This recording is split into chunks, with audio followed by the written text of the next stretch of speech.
నమస్తే, welcome to #you. నేను మీ Rajesh. So BJP పెద్ద ఎత్తున కేంద్రంలో ఉండి ఇవాళ జమిలీ ఎన్నికల వైపు దృష్టి పెట్టింది. అంటే ముచ్చటగా మూడోసారి అధికారంలోకి వచ్చిన తర్వాత నరేంద్ర మోదీ ప్రభుత్వం మరో విప్లవాత్మక నిర్ణయంగానే ఖచ్చితంగా జమిలీ ఎన్నికలను చెప్పాలి. దేశవ్యాప్తంగా ఒకేసారి ఎన్నికలు నిర్వహించాలనే తన కలను ఎన్డీఏ సర్కార్ సాకారం చేసుకోబోతున్నట్టు తెలుస్తోంది.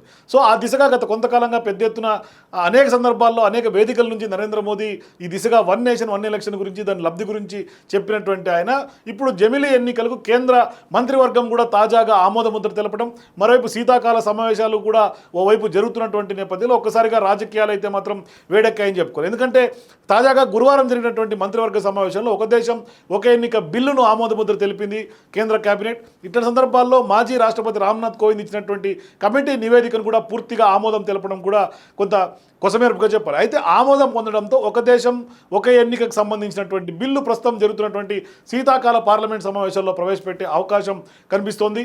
దేశంలో వేరువేరుగా ఎన్నికలు నిర్వహిస్తున్నటువంటి నేపథ్యంలో దేశ ప్రగతికి ఆటంకం ఏర్పడుతుందంటూ కూడా బీజేపీ ఎప్పటి నుంచో వాదిస్తోంది. సో జమిలీ ఎన్నికలకు సంబంధించి మాజీ రాష్ట్రపతి రామ్నాథ్ కోవింద్ నేతృత్వంలో అత్యున్నత స్థాయి కమిటీని సెప్టెంబర్ 2, 2023న ఏర్పాటు చేశారు. 191 రోజుల పాటు కసరత్తు అనంతరం ఈ కమిటీ 18,626 పేజీల నివేదికను కూడా కేంద్ర ప్రభుత్వానికి సమర్పించింది. సో ఇప్పుడు రాష్ట్రపతి ద్రౌపది ముర్ముకు సమర్పించినటువంటి నివేదికలో రామ్నాథ్ కోవింద్ కమిటీ 2 కీలక ప్రతిపాదనలు చేసింది. జమిలీ ఎన్నికల సంబంధించి 2 దశల్లో చేయాలని ప్రతిపాదించింది.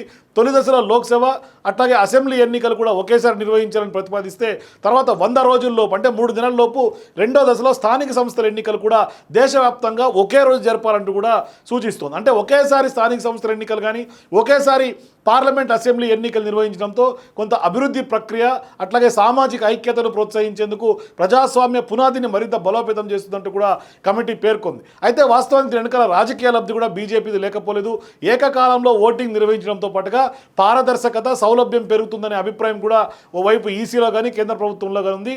ఇక ఎన్నికలు నిర్వహించేందుకు అవసరమైనటువంటి సిబ్బంది కానీ పరికరాలు కానీ భద్రతా దళాలు కూడా ఎలా వినియోగించుకోవాలో కూడా కమిటీ ఆ మేరకు సూచనలు కూడా చేసింది. అయితే జమిలీ ఎన్నికలు ఎప్పుడు జరుగుతాయనేది మాత్రం కొంత ఆసక్తికరంగా మారింది.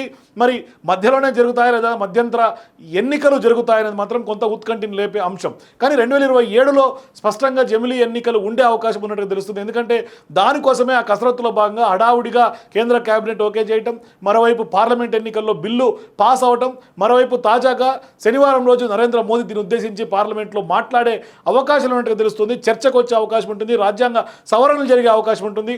ఇవన్నీ చక్కచక్క జరిగిపోతే త్వరలోనే జమిలీ ఎన్నికలకు కేంద్ర సర్కార్ కొంత ముందుకు సాగుతోంది, ఆ దిశగా అడుగులు వేస్తోంది. అంటే బీజేపీకి రాజకీయంగా దేశవ్యాప్తంగా లబ్ధి జరిగేందుకు అనేక రాష్ట్రాల్లో ప్రాంతీయ పార్టీలకు సంబంధించినటువంటి వాటిని ఖతం చేసేందుకే బీజేపీ వ్యూహాత్మకంగా ఈ అడుగు ముందుకేస్తున్నట్టు తెలుస్తుంది. For more videos please watch #.